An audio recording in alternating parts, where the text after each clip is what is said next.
have been exposed to some type of air pollution. There may be particles in the air that she unknowingly inhaled.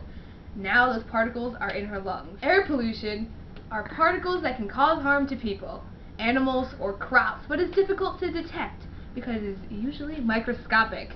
Many diseases could be caused by air pollution without their becoming apparent for a long time. Diseases such as bronchitis, lung cancer, and heart disease may all eventually appear in people exposed to air pollution. The question is, what type of air pollution was she exposed to? It will be hard to tell. The particles could have been inhaled up to 30 years ago, but it will most likely be from a place she had spent a lot of time, such as work or home, or if she was exposed to a large fire or large amounts of dust. Very true. Let's go find out. So what do I have? We don't know. What? Then why am I coughing and have shortness of breath? Our tests indicate that the lining of your lungs is torn up. You've most likely been exposed to some sort of air pollution. You inhaled the particles in the air, and now they're preventing your lungs from doing their job.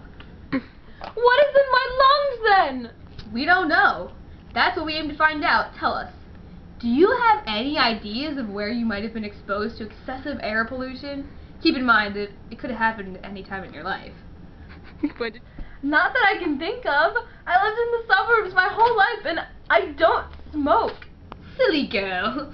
Air pollution can be caused by many different sources, including greenhouse gases, burning fossil fuels, acid rain, heavy metals from manufacturing sites, building materials, tobacco smoke, and radon from underground. You'll have to be more specific. Start with where you've lived and where you've worked. But I lived and worked in Ambler, and I always thought of it as a clean area, away from the dirty city, but I guess air pollution is everywhere. Very true. That's what makes it so hard to pinpoint. My team and I will start investigating. Well, here we are. It's a nice house. Records say it was built over 50 years ago, but still in pretty good condition. 50 years, you say? The insulation is probably made with asbestos then. It was used as a flame retardant so houses wouldn't burn easily. It was also used in car parts, such as brake pads.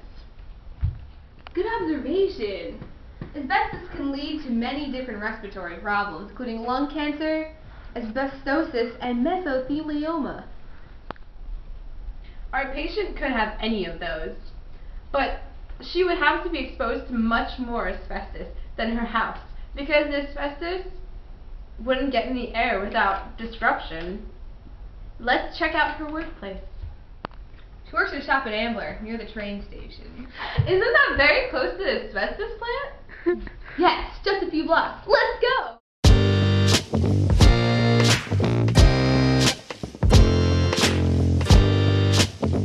So, you know, this asbestos site has not been used in a very long time. Over 20 years, and there's still a lot of asbestos here! Well, the records say right here that the U.S. Environmental Protection Agency completed the cleanup for the 25-acre Ambler asbestos pile site in 1993. Since then, there have been 3 5-year reviews in 1997, 2002, and 2007. All of the reviews certified that the cleanup remedy implemented at the site continues to be protective of human health and the environment. However, the 2007 5-year review recognized that although the site is protective as it exists now, there are no legally enforceable institutional controls on the site to prevent future disturbances to the constructed caps and erosion controls, which may cause the asbestos to enter the air. The EPA is currently evaluating the type of institutional controls that would be most appropriate and effective. Long-term operation and maintenance of the site is still ongoing.